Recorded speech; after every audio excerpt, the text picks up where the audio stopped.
Assalamualaikum warahmatullahi wabarakatuh. Salam, Om Swastiastu, Namo Buddhaya, Salam Kebajikan. Yang terhormat Ibu dosen pembimbing kita, Udara Cinta Lestari Utami Ginting, dan teman-teman sekalian. Kami di sini dari kelompok 5 akan memaparkan tentang Kerajaan Singasari. Selanjutnya kami akan langsung memulai kepada materi. Yang pertama yaitu awal berdirinya Kerajaan Singasari dan raja-raja yang memerintah yang akan dibawakan oleh saya sendiri. Nah, yang pertama yaitu awal berdirinya Kerajaan Singasari yang didirikan oleh Ken Arok pada tahun 1222 Masehi. Nah, yang berawal dari konflik Raja Kertajaya atau Raja Kediri dengan kaum Brahmana yang menolak menyembahnya. Selanjutnya, kaum Brahmana ini melarikan diri dan meminta perlindungan Ken Arok di Tumapel. Terjadilah pertempuran Ganter, yang dimana Ken Arok memberontak melawan Kediri dengan dalih melindungi Brahmana. Nah, Ken Arok ini kemudian memenangkan pertempuran dan mengalahkan Kertajaya. Kemudian ia menyatukan wilayah Kediri dan Tumapel. Selanjutnya dia mendirikan kerajaan yang kita kenal sebagai Kerajaan Singasari. Selanjutnya saya akan lanjut dengan raja-raja yang memerintah. Nah, ada dua versi mengenai silsilah raja-raja di Kerajaan Singasari ini. Yang pertama yaitu ada versi Pararaton atau Prasasti Kudadu. Yang pertama yaitu Raja Ken Arok, kemudian Anusapati yang memerintah pada tahun 1247 sampai 1249 Masehi, kemudian Raja Tohjaya pada tahun 1249 sampai 1250 Masehi, kemudian yaitu Ranggawuni atau Wisnuwardana pada tahun 1250 sampai 1272 Masehi, dan terakhir adalah raja yang paling berpengaruh di Kerajaan Singasari yaitu Raja Kertanegara yang memerintah pada tahun 1272 sampai 1292 Masehi. Nah, yang versi kedua yaitu versi Negara Kertagama atau Prasasti Mula Malurung. Yang raja pertama yaitu Raja Rangga Rajasa yang memerintah pada tahun 1222 sampai 1227 Masehi. Kemudian Anusapati, kemudian Wisnuwardana pada tahun 1248 sampai 1254 Masehi, dan yang terakhir yaitu Raja Kertanegara pada tahun 1254 sampai 1292 Masehi. Sekian dari saya. Selanjutnya yaitu ada masa kejayaan politik dan masa kejayaan ekspedisi yang akan dibawakan oleh Farel. Pada Farel, bukan tempat, silakan. Oke, terima kasih Naila. Masa kejayaan Kertanegara atau politik. Pemerintahan Raja Kertanegara tahun 1268 sampai 1292 Masehi dianggap sebagai puncak kejayaan Singasari. Secara politik, Kertanegara menerapkan sistem pemerintahan sentralistik yang kuat. Ia berupaya memperkuat struktur pemerintahan kerajaan dengan menempatkan dirinya sebagai pusat kekuasaan tertinggi di seluruh Jawa Timur. Langkah ini bertujuan untuk menciptakan stabilitas internal yang diperlukan untuk merealisasikan cita-cita besarnya, termasuk pemerintahan sentralistik yang memperkuat struktur pemerintahan dan posisi raja sebagai pusat kekuasaan tertinggi di Jawa Timur, dan beliau memiliki visi Nusantara yang membentuk Konfederasi Nusantara untuk menghadapi ancaman ekspansi Mongol dinasti Yuan dari Tiongkok. Lalu beliau juga membentuk kekuatan militer yang utuh untuk membangun militer yang tangguh, menjaga stabilitas dalam negeri dan melindungi dari ancaman luar.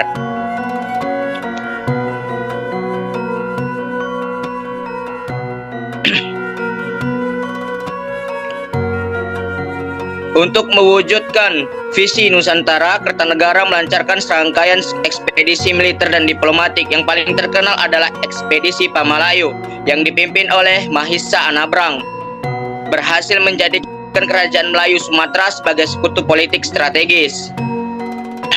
Dan yang kedua adalah ekspansi maritim, memperluas pengaruh ke Bali, Madura, Kalimantan, dan sebagian semenanjung Malaya, menjadikan Singasari sebagai salah satu kerajaan maritim terkuat di Asia Tenggara.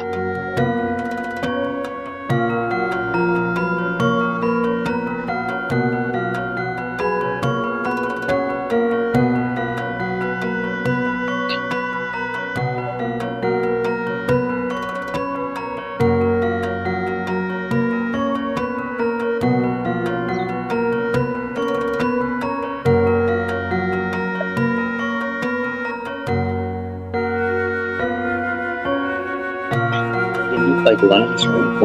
Oke, maaf tadi saya lupa hidupin audio. Selanjutnya yaitu masa kejayaan ekonomi dan sistem pemerintahan yang akan dibawakan oleh Diva. Kepada Diva, dipersilahkan. Terima kasih kepada moderator atas waktunya. Sekarang saya akan membacakan masa kejayaan ekonomi. Nah, kejayaan politik dan militer Singosari berdampak langsung pada kemajuan ekonominya. Yang pertama, letaknya yang lokasinya yang strategis. Berada di Jawa Timur, Singasari menjadi pusat perdagangan penting antara wilayah barat dan timur Nusantara. Dan yang kedua, pelabuhan dagang. Pelabuhan seperti Surabaya, Pasuruan, dan Tuban berkembang pesat disinggahi pedagang dari India, Tiongkok, dan Champa. Dan yang ketiga, komoditas utama, memperdagangkan rempah-rempah, beras, emas, kain sutra, dan barang kerajinan logam. Yang keempat, ada kebijakan pro rakyat, menetapkan kebijakan pajak yang mendukung pertumbuhan ekonomi dan kemakmuran rakyat.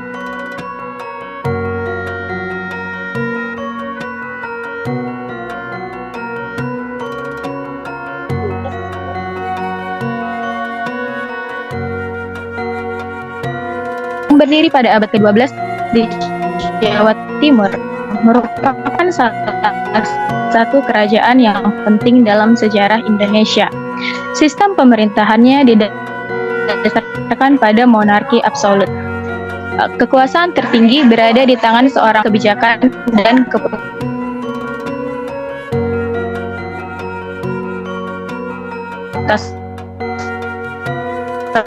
keputusan politik. Yang kedua, legitimasi Deva Raja.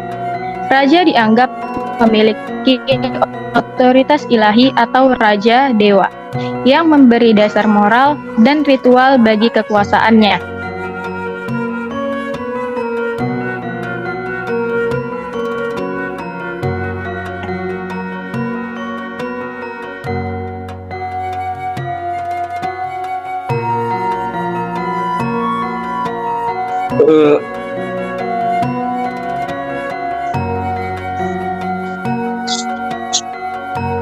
Apakah sudah, Diva? Tantra ya.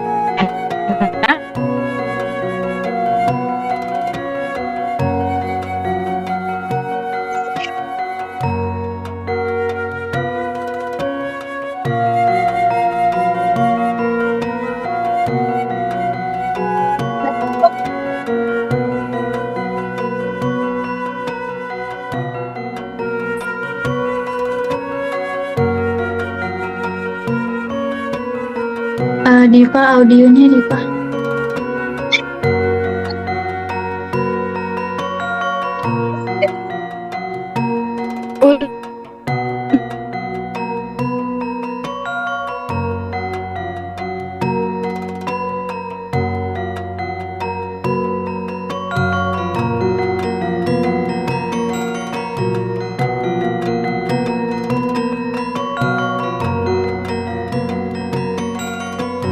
Oke, kita lanjut saja. Selanjutnya yaitu adalah faktor keruntuhan kerajaan Singasari bagian 1 dan 2 yang akan dibacakan oleh Delta. Pada Delta, waktu dan tempat dipersilahkan. Baik, terima kasih moderator atas kesempatannya. Kita masuk ke faktor keruntuhan Singasari. Kita bisa melihat bahwa keruntuhan Singasari tidak terjadi secara tiba-tiba, tetapi merupakan hasil dari berbagai masalah yang menumpuk baik dari dalam maupun luar kerajaan. Konflik internal di dalam istana sendiri terjadi persaingan kekuasaan antara para elit politik dan bahkan antar anggota keluarga kerajaan. Intrik dan perebutan takhta ini membuat stabilitas kerajaan melemah, sehingga pemerintah tidak lagi solid. Selanjutnya, korupsi dan penyalahgunaan kekuasaan. Selain konflik, masalah korupsi juga berperan besar. Penyalahgunaan kekuasaan menguras sumber daya kerajaan dan merusak sistem pemerintahan.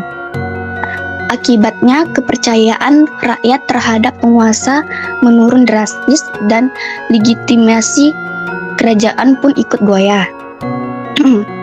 Selanjutnya, faktor eksternal, pemberontakan Jaya Katuang.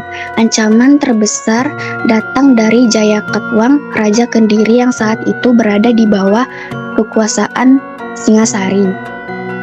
Pada tahun 1292 Masehi, Jaya Katuang melakukan pemberontakan besar untuk merebut kekuasaan. Dalam serangan ini, Raja Kartanegara gugur yang sekaligus menjadi titik runtuhnya kerajaan Singasari. Yang terakhir, konsekuensi dari pemberontakan. Di tengah kekacauan tersebut, Raden Wijaya, menantu Kartanegara, berhasil melarikan diri. Ia kemudian bekerja sama dengan pasukan Mongol untuk menumbangkan Jaya Katuang. Setelah itu, Raden Wijaya mendirikan kerajaan Majapahit yang nantinya menjadi salah satu kerajaan terbesar di Nusantara. Sekian yang bisa saya sampaikan, saya kembalikan kepada moderator. Ya, terima kasih kepada Delta. Selanjutnya yaitu adalah faktor yaitu pengaruh dari peninggalan dan juga peran penting kerajaan Singasari yang akan disampaikan oleh Georgie. Kepada Georgie, waktu dan tempat dipersilahkan.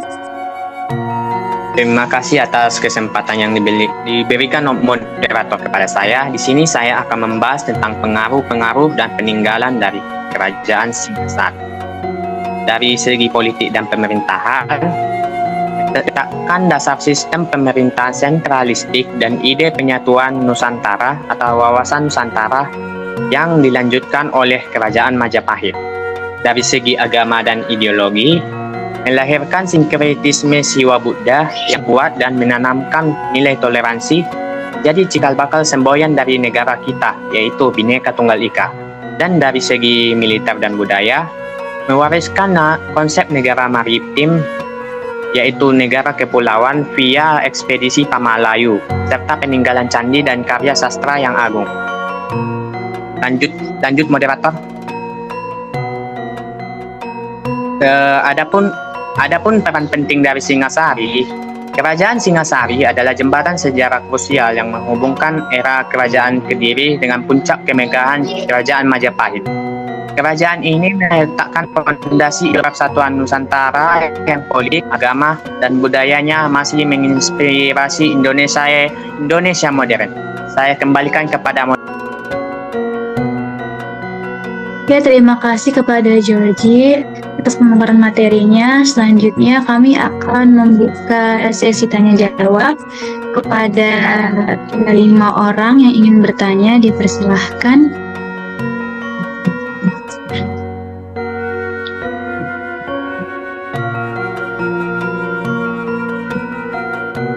Ayo, siapa yang mau bertanya? yaitu- Jangan malu-malu. Yang pertama, Khairunisa, terus Sabrina, Rani, yang keempat yaitu siapa? Yang keempat Chris, dan yang kelima Pawan, Febri Kurniawan. Oke. Pada Khairunisa, dipersilahkan pertanyaannya. Terima kasih Naila sudah memberikan saya kesempatan untuk bertanya. Jadi pertanyaan saya, bagaimana kondisi sosial masyarakat pada masa Singasari? Apakah ada pembagian kelas sosial yang sangat terlihat? Pertanyaannya untuk Diva. Terima kasih. Oke, terima kasih kepada Khairunisa. Selanjutnya penanya kedua yaitu Sabrina, dipersilahkan. Baik, terima kasih moderator. Saya ingin bertanya, apa tujuan dan isi ataupun hasil dari ekspedisi Pamalayu? Pertanyaan untuk Farel. Terima kasih. Oke, terima kasih kepada Sabrina. Selanjutnya penanya ketiga Nanti yang yaitu bertanya Rani. dituliskan di WA ya. Selanjutnya kepada Baik. Rani. Baik, terima kasih kepada moderator atas kesempatannya. Perkenalkan, nama saya Rani dengan NIM 2507060005. Saya ingin bertanya, bagaimana kebijakan ekspansi luar negeri Kartanegara seperti ekspedisi Pamalayu dan hubungan diplomatik dengan kerajaan-kerajaan Asia Tenggara mempengaruhi posisi politik Singasari di Nusantara, dan sejauh mana kebijakan ini justru melemahkan stabilitas internal kerajaan hingga memicu kudeta yang dilakukan oleh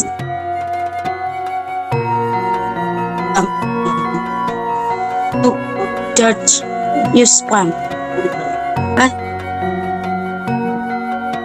Oke, terima kasih kepada Rani. Selanjutnya penanya ketiga yaitu Chris.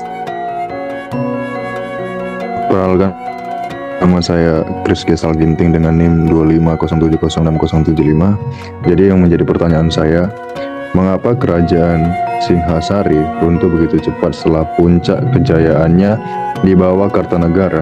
Apakah kejatuhan murni akibat kelengahan pemimpinan atau ada faktor internal lain? Saya ingin bertanya kepada Delta Darel. Oke, terima kasih kepada Chris. Selanjutnya yaitu kepada Gabriel Kurniawan. Silakan. Terima kasih kesempatannya. Pertanyaan saya adalah sinkretisme Siwa Buddha kan disebut sebagai fondasi dari ideologis kerajaan. Lantas bagaimana praktik sinkretisme ini tercermin dalam kebijakan politik atau kehidupan sosial dari masyarakat Singasari itu sendiri? Oke, terima kasih kepada Gabriel Kurniawan. Terima kasih kepada 5 penanya kami. Selanjutnya kami ingin meminta waktu untuk sesi diskusi. Selebihnya saya kembalikan kepada Ibu Dara. Terima kasih kepada Bu Dara. Selanjutnya kami akan menjawab pertanyaan-pertanyaan kalian, dan pertanyaan pertama yaitu pertanyaan Khairunisa yang akan dijawab oleh Diva. Pada Diva, dipersilakan.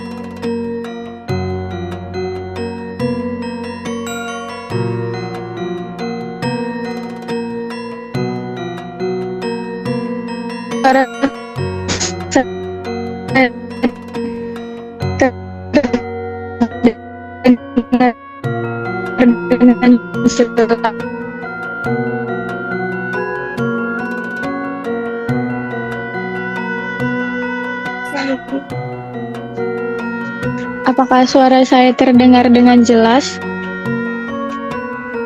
Suaranya putus-putus. Terdengar? Jelas. Baru ini jelas, tadi putus-putus ya. Mohon maaf aja kalau misalnya putus-putus. Jadi saya langsung izin mau jawab pertanyaan dari Khairunisa, yaitu bagaimana kondisi sosial masyarakat Kerajaan Singhasari dan bagaimana pembagian kelas sosial, apakah terlihat jelas? Nah, kondisi sosial masyarakat Kerajaan Singhasari sebagian besar didasarkan pada pertanian di lembah Sungai Berantas dan didukung oleh kegiatan perdagangan yang ramai. Kehidupan rakyat menjadi lebih teratur, aman dan maju, terutama di bawah pemerintahan Raja Kertanegara. Nah, pembagian kelas sosial yang terlihat jelas di masyarakat mengikuti sistem Hindu-Buddha, yang dimana terdapat golongan bangsawan atau kesatria dan golongan rakyat jelata yang juga terbagi lagi menjadi kasta-kasta seperti Brahmana, Waisya, dan Sudra. Namun secara umum, mereka hidup berdampingan dengan tertib. Terima kasih.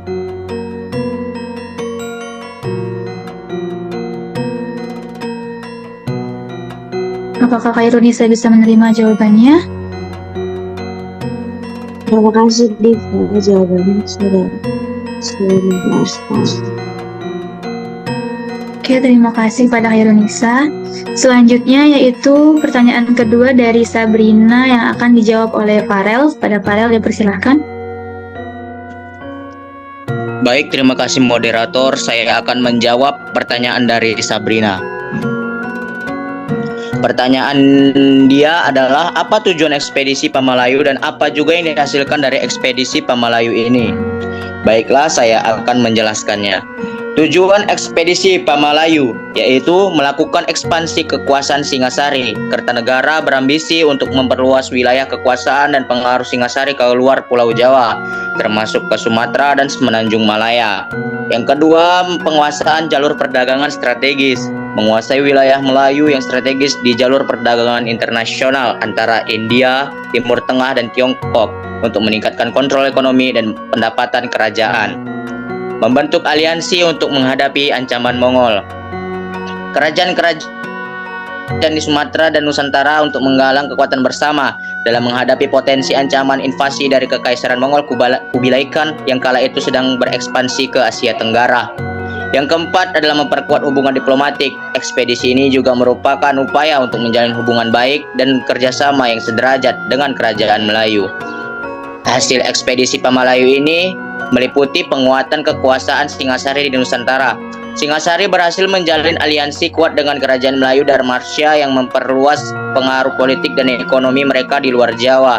Pelepasan diri Melayu dari Sriwijaya. Aliansi ini membantu Kerajaan Melayu melepaskan diri sepenuhnya dari pengaruh atau kekuasaan Kerajaan Sriwijaya yang semakin menenggelamkan peran Sriwijaya. Pengiriman Arca Amogapasa sebagai tanda persahabatan dan aliansi. Kertanegara mengirimkan Arca Amogapasa kepada Raja Melayu Srimat Tibuana Raja Mauliwar Madewa. Pengiriman Arca ini sering diinterpretasikan sebagai simbol kedaulatan dan peresmian aliansi politik.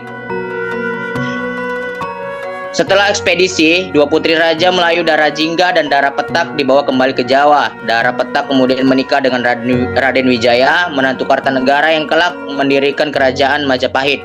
Keturunan Dara Jingga, Dityawarman nantinya akan menjadi tokoh penting di Sumatera dan mendirikan Kerajaan Pagaruyung.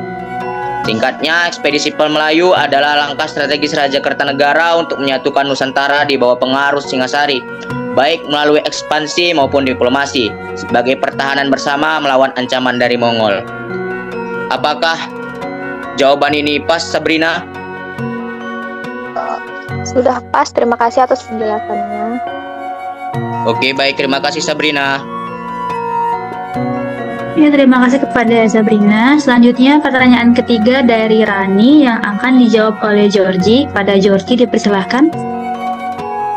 Terima kasih moderator. Di sini saya akan menjawab pertanyaan dari saudara Rani. Tapi sebelum itu, apakah suara saya terdengar, Rani? Sudah. Oh, di sini pertanyaannya seperti ini. Bagaimana kebijakan ekspansi luar negeri Kertanegara seperti ekspedisi Pamalayu dan hubungan diplomatik dengan kerajaan-kerajaan Asia Tenggara mempengaruhi posisi politik Singasari di Nusantara, dan sejauh mana kebijakan ini justru melemahkan stabilitas internal kerajaan hingga memicu kudeta yang dilakukan oleh Jayakatwang? Ini jawaban. Kebijakan ekspansi luar negeri Raja Kertanegara seperti ekspedisi Pamalayu yang dilakukan pada tahun 1275 hingga 1286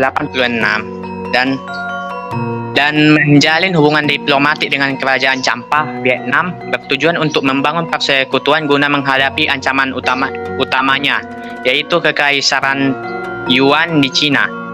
Kebijakan ini berhasil menaikkan posisi dan wibawa Singasari di panggung politik Nusantara dan Asia Tenggara, menjadikannya kekuatan regional yang disegani. Namun, ambisi besar Kertanegara justru menjadi bumerang. Fokusnya yang berlebihan pada ekspansi luar negeri membuatnya mengabaikan stabilitas internal. Kekuatan militer banyak dikerahkan untuk ekspedisi, sehingga pertahanan ibu kota kerajaan Singasari, yaitu Tumapel, menjadi lemah. Hal ini menciptakan rasa ketidakpuasan di kalangan bangsawan dan kerajaan vassal yang merasa ditinggalkan. Kelemahan inilah yang dimanfaatkan oleh Jayakatwang, penguasa Kediri, yaitu kerajaan bawahan Singasari. Saat sebagian besar pasukan Singasari berada di luar Jawa, Jayakatwang melakukan kudeta pada tahun 1292 dan berhasil membunuh Kertanegara. Dengan demikian, ambisi Kertanegara untuk memperkuat posisi eksternal justru berakhir dengan kehancuran kerajaannya sendiri akibat lemahnya fondasi internal. Apakah saudari Rani sudah puas dengan jawabannya? Baik, terima kasih. Jawabannya saya terima. Oke, terima kasih kepada Georgie. Selanjutnya pertanyaan keempat dari Chris yang akan dijawab oleh Delta. Pada Delta dipersilahkan.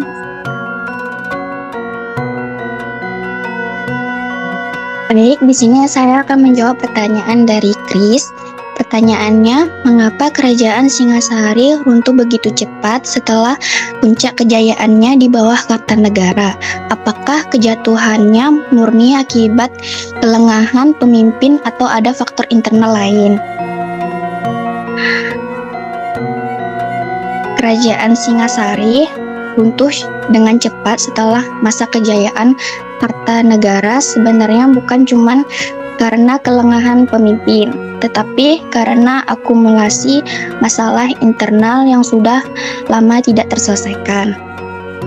Secara internal, Singasari sedang menghadapi ketegangan politik di lingkaran elit, ada persaingan kekuasaan, intrik soal suksesi dan hubungan yang tidak harmonis antara Kartanegara dan beberapa bawahan, termasuk Jayakatwang.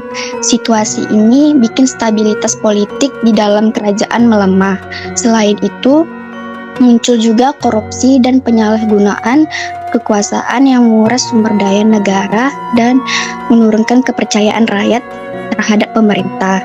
Di sisi lainnya, selanjutnya, Kartanegara memang cukup fokus pada ekspansi ke luar Jawa, seperti ekspedisi Pamalayu, sehingga konsentrasi untuk menjaga keamanan internal jadi berkurang. Kekosongan perhatian inilah yang dimanfaatkan Jayakatwang untuk melancarkan pemberontakan pada 1292 Masehi. Dengan kondisi internal yang sudah rapuh, serangan itu langsung memukul pusat pemerintahan dan menewaskan Kartanegara. Jadi, menurut saya itu kejatuhan Singasari bukan hanya soal kelalaian pemimpin, tetapi hasil dari kombinasi antara lemahnya stabilitas internal, konflik politik yang menumpuk, dan strategis eksternal Kartanegara yang kurang memperhitungkan ancaman dari dalam negeri. Bagaimana, Chris? Apakah bisa diterima? Baik, bisa diterima. Terima kasih. Terima kasih. Baik, saya kembalikan ke moderator. Oke, terima kasih kepada Delta. Selanjutnya pertanyaan terakhir yaitu dari Febri Kurniawan yang akan dijawab oleh saya sendiri. Pertanyaannya yaitu sinkretisme Siwa Buddha disebut sebagai fondasi dari ideologis kerajaan Singasari. Lantas bagaimana praktik sinkretisme ini tercermin dalam kebijakan politik atau kehidupan sosial masyarakat Singasari itu sendiri? Oke, pertanyaannya, jawaban saya yaitu dalam kerajaan Singasari, sinkretisme Siwa Buddha ini bukan hanya ajaran keagamaan tetapi menjadi dasar cara kerajaan memerintah. Di bawah Kertanegara, penyatuan ajaran Hindu Siwa dan Buddha Tantrayana digunakan untuk memperkuat posisi raja sebagai pemimpin sakral, seseorang yang dianggap mewujudkan kekuatan Siwa sekaligus Buddha. Dengan legitimasi spiritual ini, kebijakan politik raja diterima sebagai bagian dari tatanan kosmis. Dalam praktiknya, kerajaan menjaga keseimbangan antara kelompok Hindu dan Buddha, dan para pendeta kedua tradisi ini hidup berdampingan dan tetap dilibatkan dalam ritual negara. Jadi candi-candi seperti Candi Jago dan Singasari juga memperlihatkan paduan unsur Siwa Buddha dalam arsitektur dan pemujaannya. Sementara itu di masyarakat, sinkretisme ini menyatu dengan kepercayaan lokal yang membentuk kehidupan sosial yang menekankan harmoni dan keseimbangan. Ajaran Dharma dan kesetaraan kosmos menjadi pedoman etika bersama. Bahkan kebijakan luar negeri Kertanegara seperti ekspedisi Pamalayu dipandang sebagai misi raja universal yang membawa harmoni ke wilayah lain. Jadi singkatnya, sinkretisme Siwa Buddha menjadi fondasi yang mempersatukan masyarakat, memperkuat kekuasaan raja, dan membentuk arah politik Singasari. Bagaimana, Febri? Apakah jawabannya memuaskan? Ya, jawabannya memuaskan. Terima kasih. Oke, terima kasih kepada Febri. Selanjutnya saya akan lanjut kepada kesimpulan dari materi kami hari ini, yaitu Kerajaan Singasari memiliki peran yang sangat penting dalam sejarah Nusantara. Meskipun masa kekuasaannya tidak panjang, kerajaan ini telah meletakkan fondasi bagi perkembangan politik, agama, dan kebudayaan Indonesia klasik. Melalui Kertanegara, Singasari berhasil memperkenalkan gagasan penyatuan wilayah Nusantara, memperkuat toleransi antaragama, dan menunjukkan kemandirian bangsa terhadap kekuasaan asing. Dari segi budaya, peninggalan candi dan karya seni menjadi bukti keagungan peradaban Indonesia masa lalu. Dengan semua warisan tersebut, Singasari dapat disebut sebagai jembatan sejarah yang menghubungkan masa Kediri dengan kembangan Majapahit dan menjadi salah satu fondasi penting terbentuknya identitas bangsa Indonesia modern. Sekian dari pemaparan materi kami. Kami mohon maaf jika ada kesalahan dalam menyampaikan materi, dan terima kasih kepada penanya dan juga Ibu Dara. Wassalamualaikum warahmatullahi wabarakatuh. Salam. Waalaikumsalam warahmatullahi wabarakatuh. Waalaikumsalam. Selamat siang.